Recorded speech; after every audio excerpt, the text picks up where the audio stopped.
안녕하십니까. 산림휴양 및 문화연구 중 산림휴양의 개념과 범주에 대한 발표를 맡은 박사과정 김성준입니다. 발표를 시작하겠습니다. 첫 번째, 숲의 의미와 유래에 대해서 말씀드리겠습니다. 생태계에 대한 일반적인 정의는 더불어 살아가는 생명체들의 모임과 그것과 밀접한 관계를 지니는 무기환경 인자와의 복합체라고 말할 수 있겠습니다. 그러나 오늘날 인류는 인간을 생태계의 구성 요소로 다루지 않고 생태계와 분리하여 생태계의 관리자로서 행동하는 오류를 범한다고 말씀드립니다. 이것은 결국 지속가능한 생태계의 온전성을 회복하기 위해서는 자연과학적인 기술 발전과 함께 인간을 생태계의 구성 요소의 일원으로 다루는 공존의식의 확산이 필요합니다. 우리의 산림 생태계는 모든 생태계 중 가장 기초적인 생태계입니다. 산림의 이용과 관리는 공공복리와 직결됨으로써 그렇게 이해하고 계시면 됩니다. 오늘날의 임업은 산림 생태계의 온전성과 임업의 경제성을 동시에 확보하고 있습니다. 결국 이 말은 임업은 없어도 산림이 있다라는 말로서 풀이할 수 있는데요. 전문 경영인인 임업인이 산림에 대한 자연과학적인 지식을 갖추고 현장 경험과 인문사회과학에 대한 풍부한 통찰력을 가지고 산림 경영에 임해야 한다는 말입니다. 숲은 수풀이 줄어서 된 순수한 우리말입니다. 동일한 개념으로는 산림 또는 살림의 단어가 있습니다. 숲의 종류에는 단수림, 혼효림, 경제림, 보안림, 인공림, 천연림, 동영림, 이영림, 원시림 등이 있습니다. 숲은 자연의 핵심입니다. 최근에는 크고 작은 나무와 초본류가 공존하고 토양 생태계를 포함한 생태적 공간이 넓은 개념으로 대두되고 있습니다. 두 번째, 숲의 기능입니다. 숲의 기능은 경제적, 환경적, 문화적으로 다 영향을 미칩니다. 숲의 가치는 숲의 보존 플러스 이용 관리를 결정하는 중요한 가치입니다. 숲의 중요한 가치는 최근에 숲에 서식하는 모든 생물 자원을 다 통틀어 말하고 있습니다. 숲의 기능 구분과 역할을 보면 숲에는 생물 자원, 환경 자원, 문화 자원이 있습니다. 생물 자원에는 경제계를 생산하며 경제적 기능을 하고 있는데요. 구체적인 품목은 목재, 임산물 생산, 생화학 물질 생산, 생물 다양성 창출을 말하고 있습니다. 환경 자원은 환경재 생산을 말하고 있습니다. 이는 환경 공익적 기능을 말하는데요. 구체적으로는 수온 함량, 침식 및 자연재해 방지 또는 경감, 기상 완화, 대기 정화, 쾌적한 생활 환경 등을 들 수 있겠습니다. 문화 자원에는 문화 가치를 창출하는 역할을 하는데요. 이는 문화적 기능이라고 하며 구체적으로 예술, 종교, 휴양, 자연학습, 레크레이션 등을 들 수 있겠습니다. 생물자원과 환경자원은 양적 인식이 바탕되어 있고요. 문화자원은 질적 인식인데 형태가 없기 때문에 관찰을 통해서 우리가 질적으로 인식할 필요가 있습니다. 산림 자원의 조성 및 관리에 관한 법률을 보면 산림의 기능에 따라 수원 함양림, 산지재해 방지림, 자연환경 보존림, 목재 생산림, 산림 휴양림, 생활환경 보존림 등으로 구분되어질 수 있겠습니다. 숲의 기능에서 우리나라 산림의 공익적 가치는 221조 원 2018년 기준으로 가치가 뛰어납니다. 이는 국내 총생산 GDP의 11.7%를 차지하며 농림업 총생산의 6.4배, 임업 총생산의 92.6배, 산림청 예산의 108배에 해당하는 엄청난 금액입니다. 울창한 우리나라의 산림은 국민 1인당 연간 428만원의 혜택을 주는 소중한 보물입니다.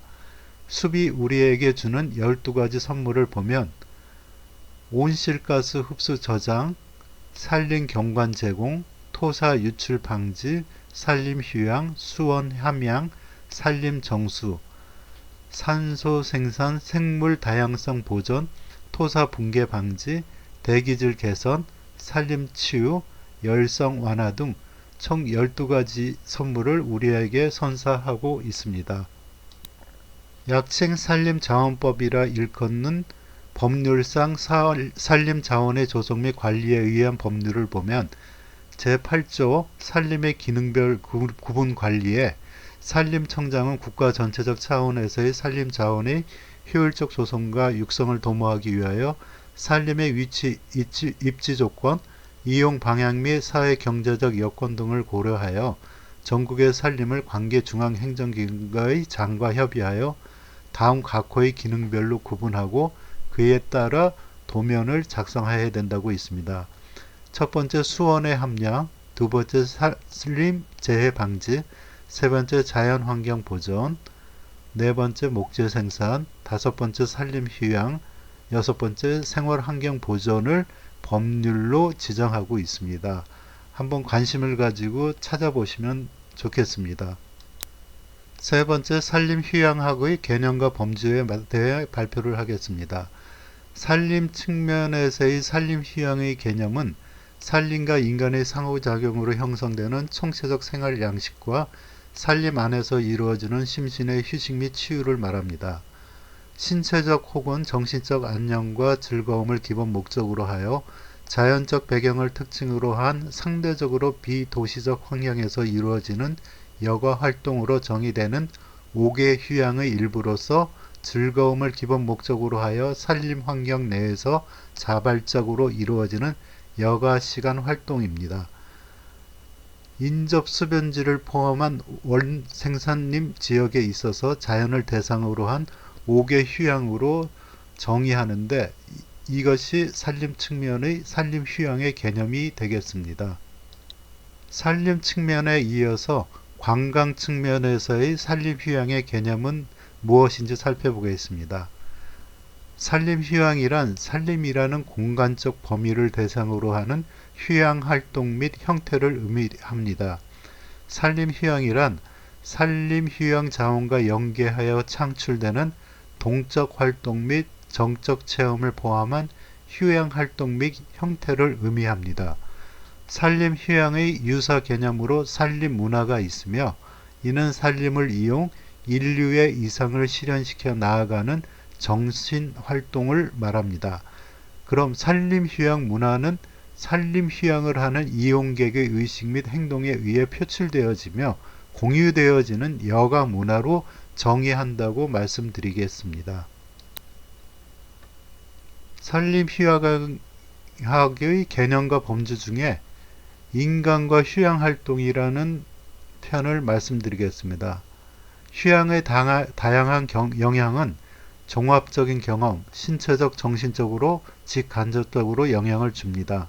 그럼으로써 총체적인 건강과 정서적 지능을 함양한다고 말씀드리겠습니다. 그럼 휴양학의 범주에는 무엇이 있는지 살펴보겠습니다. 휴양이란 새롭게 하거나 되돌리는 것으로 인간과 결부해서는 자신을 새롭게 하는 행위를 말합니다. 여기에는 신체적, 정신적을 다 포함하죠.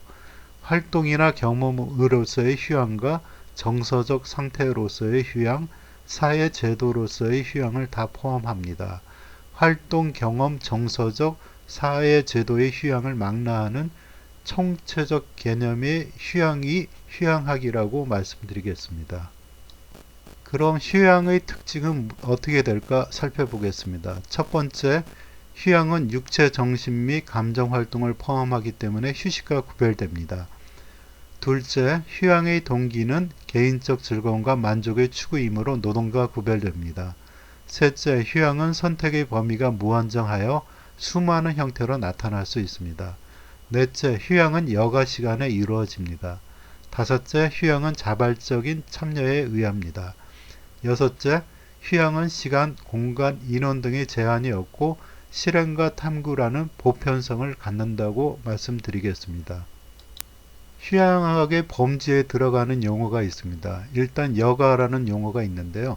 여가는 추상적 개념이며 느긋함을 내포하며 놀이와 휴양을 누리는 기회를 제공합니다. 시간 개념이며 활동 개념입니다. 놀이는 일을 하거나 여가 시간 동안에 발생할 수 있는 활동의 한 형태를 말합니다. 휴양은 다양한 놀이를 포함하면서도 놀이에 포함되지 않는 여행, 독서, 문화, 예술 활동을 포함하는 포괄적인 활동이라고 구분 지을 수 있겠습니다. 그럼 첫 번째 여가, 레저에 대해서 말씀드리겠습니다. 여가의 정의는 학자들의 견해에 따라 다르게 정의되지만 주로 시간 개념과 활동 개념이 포함됩니다. 오늘날 여가의 정의를 내리려 한다면 사람이 업무를 떠나 자유로우면서도 창조적으로 사용할 수 있는 시간이라 할 수 있겠습니다. 생활의 질이라는 설이 있는데요. 여가란 자유시간, 프리타임이 아니라 자유정신, 프리스피릿이라고 할 수 있으며 자유재량 시간을 말합니다. 여가는 일과 대립되는 개념으로서 인간 생활 시간 중에서 사회적 생리적 의무 행위를 구속되는 시간을 제외한 비구속 시간 속에서 심리적으로 자유의사에 따라 즐기는 개인의 시간을 말합니다. 여가의 특성은 심리적 해방성, 자유선택성, 자기표현성, 가치 창조성, 노동 관련성이 있습니다. 여가의 기능은 개인적 기능이 있고 사회적 기능이 있는데 개인적 기능은 신체적, 정신적, 교육적, 사회문화적 기능을 말합니다. 사회적 기능에는 사회와 가정을 습득하는 기회를 제공하고 사회 목표 달성의 수단과 공동체적 의식을 부여합니다. 그 다음에 두 번째 위락에 대해서 말씀드리겠습니다. 위락, 레크레이션은 개인에 의해서건 집단에 의해서건 여가 중에 영위되는 활동이고 그 활동으로 인하여 얻어지는 직간접적인 이익이 있기 때문에 강제되는 것이 아니고 그 활동 자체에 의해서 직접적으로 발생하는 자유롭고 즐거운 활동을 말합니다. 심신의 회복과 사회적 응집력 및 개인적 사회적 편익을 얻기 위한 자의적 비업무적 비영리적 활동으로서 실내 위락과 옥외 위락으로 구분되는데 후자는 관광과 유사한 개념이라고 말씀드리겠습니다. 참고로 오락은 목적성이 강한 활동이며 지극히 수단적이고 계획적인 요소가 반영되어 있습니다. 디마제디아의 여가 문화에 관해서라는 글을 보면 위락은 자유로움이며 즐거움이다. 자발성이며 임의성이다. 휴식, 오락, 자기개발이다. 의무적 활동으로부터 해방된 시간이다. 경제적 이득과는 관계없는 활동을 위락으로 말하고 있습니다. 위락의 내용이 길어서 위락의 어원을 한번 살펴보겠습니다. 라틴어 레크레티오라는 용어에서 유래됐는데요. 위락, 회복, 갱생이라는 용어의 뜻이 있습니다. 에너지 재창조, 새로움의 창조, 기능 회복, 리프레시를 얘기하고 있네요. 위락 활동은 성인의 여가 시간 활동 중에서도 사회 내 대소 조직 내의 사회적 목적을 달성하기 위하여 조직화된 공동체 활동입니다.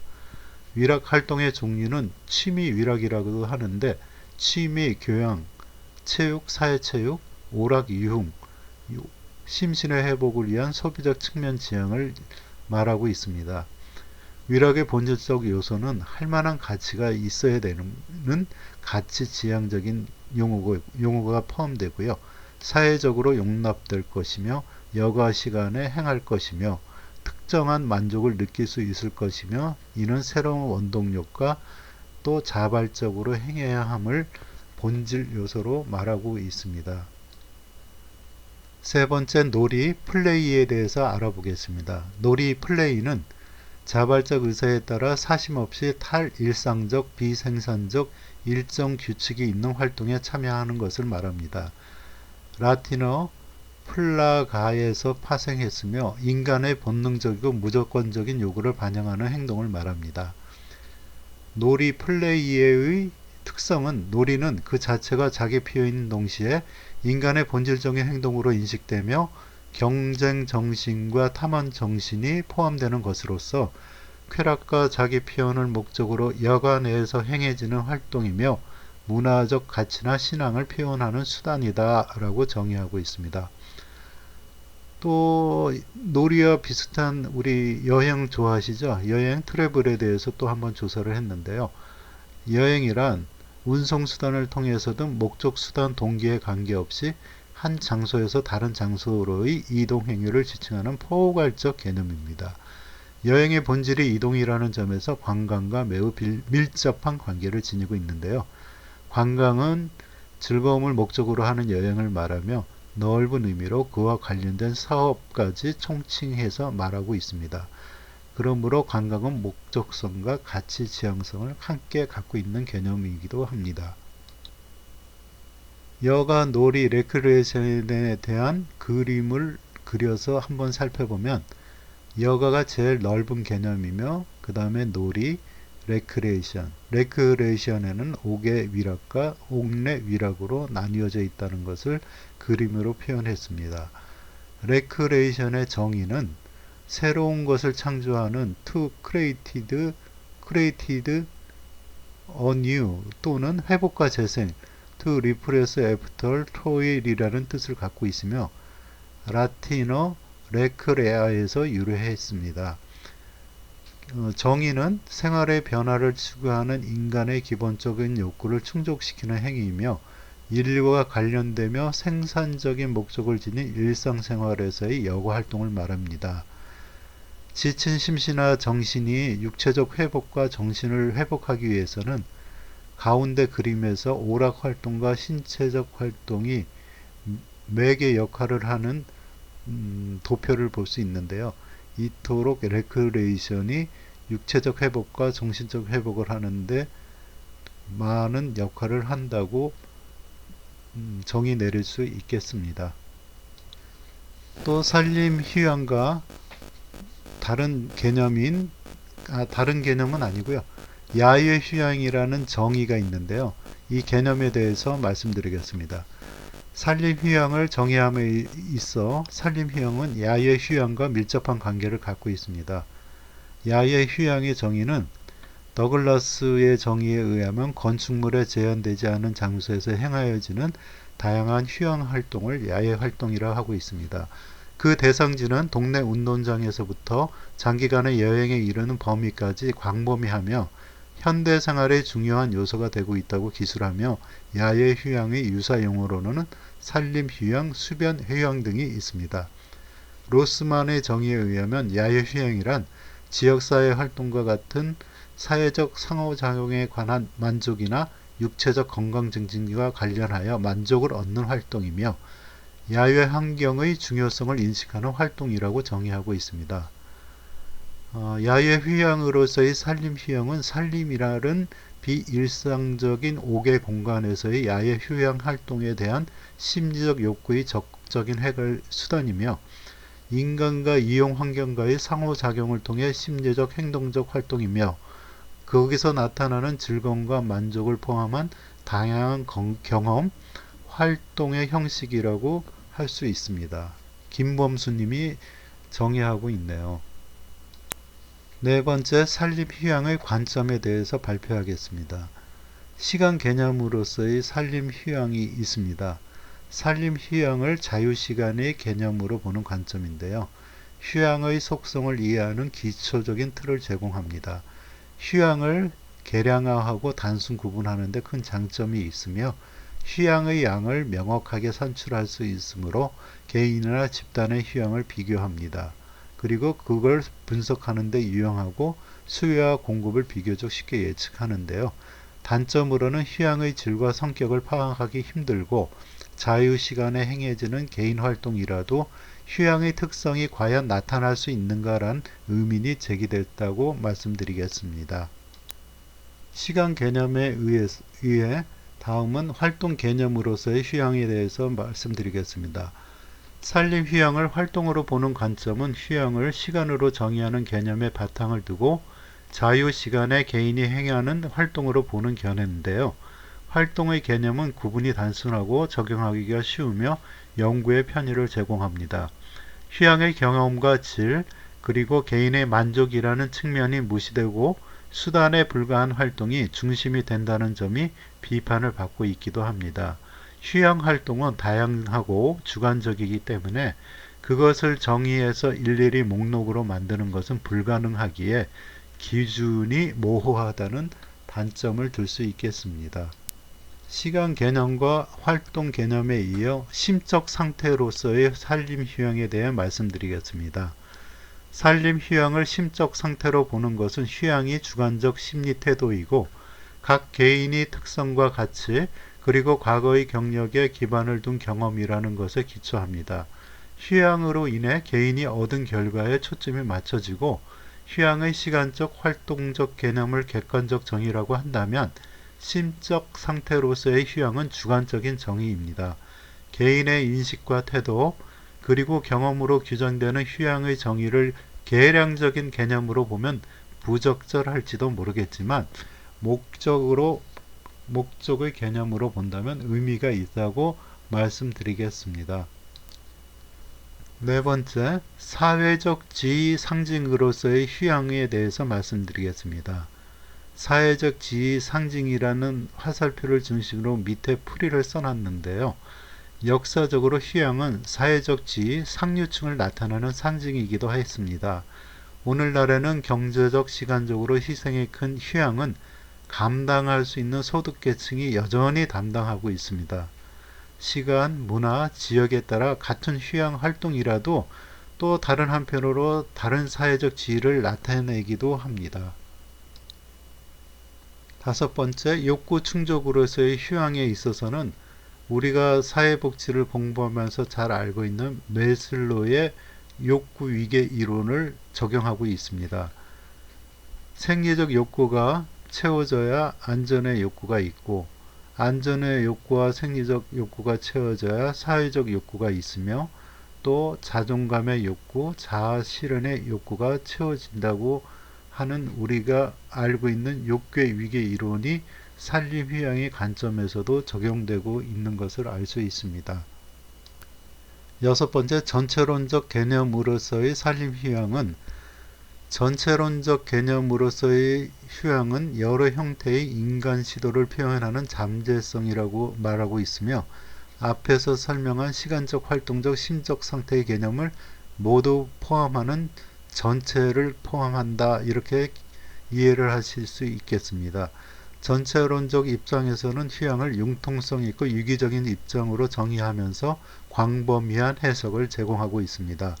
과학기술이 발달한 사회에서 일과 자유시간의 구분이 모호해지고 일과 휴양의 구분이 명확하지 못한 현실에서 전체론적인 개념은 유효하게 적용될 수 있다고 말씀드리겠습니다. 다음으로 산림 휴양과 관련된 영상을 잠깐 보겠습니다. 반갑습니다. 굿모닝 네트워크 시간입니다. 오늘 소개할 곳은 어디죠? 네, 오늘은 국민들의 마음까지 유쾌, 상쾌, 통쾌하게 뻥 뚫어줄 한국산림복지진흥원의 윤영균 원장님 만나보겠습니다. 반갑습니다. 어서 오십시오. 반갑습니다. 네. 네, 한국산림복지진흥원이 산림청 소속이죠. 네, 그렇습니다. 대전에서 오셨던데 고생 네. 많으셨습니다. 네. 네, 반갑고요. 지난해 설립됐다고 했는데 구체적으로 어떤 역할을 하고 있나요? 네, 좀 잘 아시겠지만은 네. 우리나라는 국토의 한 3분의 2, 약 한 64%가 산림입니다. 그런데 그 산림이 과거에는 그렇게 좋지를 못했습니다. 네. 7, 80년대에 다행히 네. 치단 녹화 사업을 성공적으로 함으로써 이제는 우리나라 산림이 다른 나라에 견줘도 아주 손색이 없는 울창한 그런 숲을 갖게 되었습니다. 네네. 그래서 이제는 그런 울창한 숲을 다시 국민들에게 복지 자원으로 되돌려줘야 할 그럴 때가 된 것 같습니다. 네. 예. 특히 뭐 우리 국민들의 국민 소득도 많이 올라갔고 네. 또 여가 시간도 많이 늘어남에 따라서 예. 숲을 찾는 국민들이 많이 늘어나고 있습니다. 네네. 그래서 저희 산림복지진흥원은 국민들에게 산림복지 서비스를 좀 체계적이고 지속적으로 제공하기 위해서 네. 설립된 산림청 산하의 공공기관이 되겠습니다. 네. 네. 뭐 우스갯소리긴 합니다만 네. 다른 채널에서 네. 자연인을 찾아가는 프로가 있는데 여기도 배경이 거의 다 산이에요. 그러니까 그렇습니다. 우리나라가 산이 네. 정말 많은 거고 네. 네. 자연으로 회귀하고 싶은 그런 본능이 인간에게는 있지 않나 이런 생각이 맞습니다. 듭니다. 네, 네. 자, 그렇다면 이제부터 한국산림복지진흥원에서 어떤 일들을 하고 있는지 꼼꼼하게 예. 살펴보겠습니다. 예. 하나하나 살펴보죠. 네, 먼저 첫 번째부터 네. 보겠습니다. 탄생인데요. 그러고 나서 이제 자연이라는 키워드가 있는데 이거는 네. 다시 돌아간다는 얘기겠죠? 뜯어도 될까요? 예. 네. 그렇죠. 국립하늘 숲추모원. 예, 이제 네. 생애 주기별 산림복지의 마지막 단계에 있는데요. 네. 예. 사람이 태어나서 이제 회년기에는 네. 다시 이제 자연으로 돌아가는 것입니다. 예. 여기에 있는 하늘숲 추모원은 네. 경기도 양평에 있는 추모 시설이고요. 네, 네. 지금이 이제 우리 국민들이 화장하는 비율이 굉장히 높아지고 있습니다. 네, 네. 그래서 그 유분을 네. 네. 나무 밑에다가 이렇게 묻는 수목장이라고 하늘숲- 그러죠? 예, 그렇습니다. 예, 말 예. 그대로 수목장님이고요. 이것은 이제 처음에 최초로 우리나라에 세워진 수목장님이 되겠습니다. 네. 특히 이제 하늘숲 추모원 같은 경우에는 네, 네. 우리가 묘지 그러면 약간 부정적인 인식이 있지 네. 않습니까? 맞아요. 그래서 그 안에다가 네. 숲속 야영장 같은 것도 같이 만들어서 네, 네. 후손들이 야영을 하면서 네. 조상이나 이런 선조들을 늘 함께 찾을 수 있는 예. 그런 공간으로 만들고 있습니다. 네, 아우 정말 얘기를 들어보니까 네. 요람에서 무덤까지라고 하는 이 슬로건대로 네. 숲이 인간에게 얼마나 중요한지를 알 수 있는 부분이고요. 네, 네. 또 윤 원장님께서는 초대 산림복지진흥원장을 맡으셨으니까 앞으로 그렇습니다. 하실 일이 굉장히 많으실 것 같은데 네. 우리 저 인간다운 삶을 위해서 많이 좀 힘써주시길 부탁드리겠습니다. 예, 그러겠습니다. 오늘 나오셔서 너무 네, 감사합니다. 감사합니다. 네, 고맙습니다. 네, 동영상 잘 보셨습니까? 다음으로 요즘 귀촌을 많이 하시는 분들이 많으신데 귀촌에 도움이 되실 수 있는 영상을 보시고 발표를 마치겠습니다. 안녕하세요. 조조농장입니다. 최근 도심지에서 떠나 귀촌하는 것에 대한 관심이 날로 높아지고 있습니다. 귀촌 하고는 싶은데 시골 가서 뭘 해먹고 살아야 할지 고민이 많으실 겁니다. 저희 또한 그랬고요. 서울에서 회사만 다니다가 시골 가면 일자리가 있을까? 베란다에서 방울토마토나 키워봤는데 농사를 지을 수 있을까? 시골에서 일거리에 대한 자세한 이야기는 다음 컨텐츠로 업로드하려고 합니다. 오늘은 시골 땅, 특히 임업을 하기 위한 임야매매 과정에 대해서 이야기해 보려고 합니다.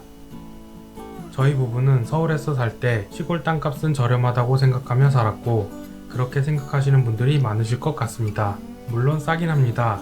서울 웬만한 동네 평당 1000만원 우습게 넘는데 시골은 아직도 평당 100만원을 넘는 곳이 별로 없으니까요. 싼 땅은 평당 만원 이하도 아직 있고요. 하지만 아무 땅이나 살 수는 없죠. 일단 맹지라고 하는 도로가 접해 있지 않아 남의 땅을 통해서만 들어갈 수 있는 땅은 꼭 피해야 합니다. 계획관리 지역이면 제일 좋지만 생산관리 지역도 괜찮습니다. 내가 보기 좋은 땅은 남들이 보기에도 좋겠죠. 그래서 시골이라도 괜찮아 보이는 논이나 밭은 평당 15만원이 넘습니다. 농사를 지어서 평당 만원 수익을 내기 힘듭니다. 근데 계산하기 편하게 평당 수익이 만원 정도 난다고 가정했을 때 1000만원 수익을 내려면 1000평이 필요하겠죠? 땅값이 평당 15만원이라고 한다면 1000평이면 1억 5천만원이 필요합니다. 그리고 요즘 시골 물가가 체감상 서울보다 비쌉니다. 서울에서 자주 보이는 1+1 등의 할인도 별로 없고 식생활비에 각종 공과금에 보험에 아무튼 따져보니 월 생활비가 180만원 정도 들더군요. 1년에 약 2100만원이 필요합니다. 평으로 환산하면 최소 2100평이 있어야 한다는 계산이 나오죠. 땅값만 3억 원이 넘는 금액입니다. 집을 2억 정도 들여서 짓는다고 생각하면 땅과 집값으로만 약 5억이 필요합니다. 적당한 집을 새로 지어서 농사만 짓는다고 가정했을 때의 예시니까 참고 바랍니다.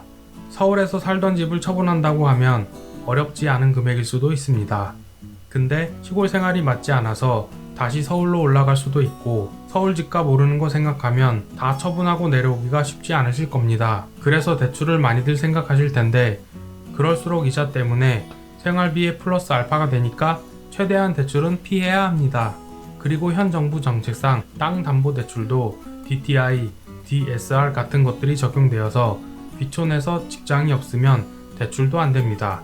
누구 말로는 농협 등에서 농업인 대출이 된다고 하던데 그것도 아닙니다. 원래 농사 짓던 사람이 아니면 농업인 대출 받기가 불가능에 가깝습니다. 뭐 그렇게 혜택이 좋은 것도 아니고요. 이것저것 생각해 보다가 논이나 밭에 비해서 엄청나게 저렴한 임야로 눈을 돌렸습니다.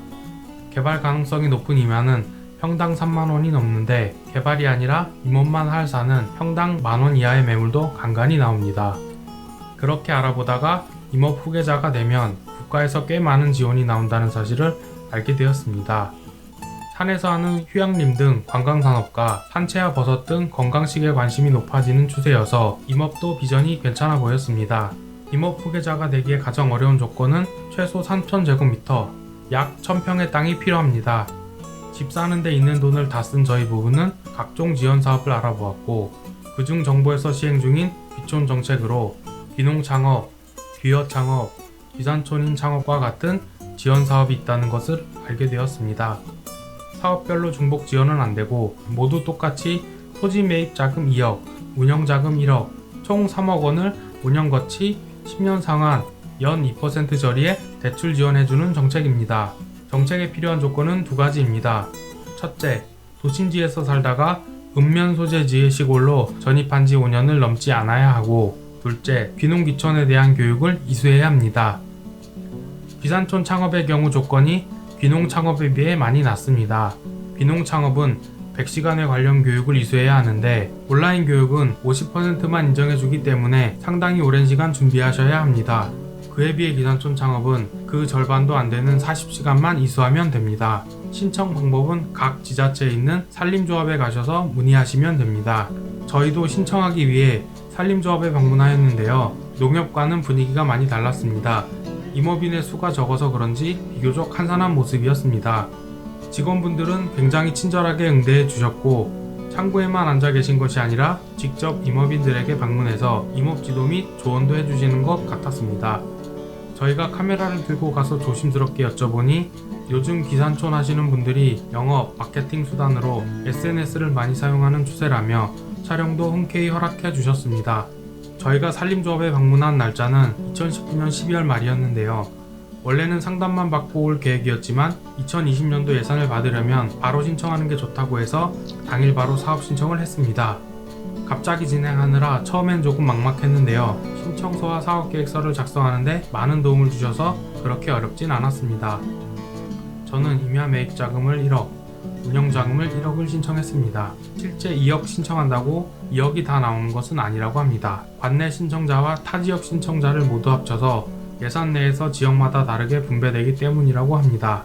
관심 있으신 분들은 조합에 미리 방문하셔서 전년도 추세를 확인하시고 전략적으로 접근하시면 좋을 것 같습니다. 그리고 미리 임야 매매 계약을 하시고 신청하는 분들이 많다고 하시는데 현실적으로 신청한 금액 전부가 나오지 않을 수 있기 때문에 계약을 먼저 하시고 사업자금 신청을 하시면 안됩니다. 사업 신청 완료하시고 지원 금액이 확정된 다음에 임야를 알아보셔도 충분하다고 합니다. 사업 신청은 연중 아무 때나 가능하지만 보통 자금이 연초에 모두 소진되기 때문에 1월까지 신청 후 4월쯤 지역별로 예산이 확정되면 자금 한도를 확인할 수 있다고 합니다. 신청한 금액이 현금으로 들어오는 것은 아니고 토지는 계약서를, 운영비는 영수증을 제출하면 대출이 된다고 합니다. 이 점도 참고하시면 좋을 것 같습니다. 그럼 저희가 신청한 결과가 나오면 다시 촬영해서 업로드하겠습니다. 예, 동영상 잘 보셨습니까? 감사드리고 이번 발표를 마치겠습니다. 즐거운 한 주 되시길 바라겠습니다. 안녕히 계십시오.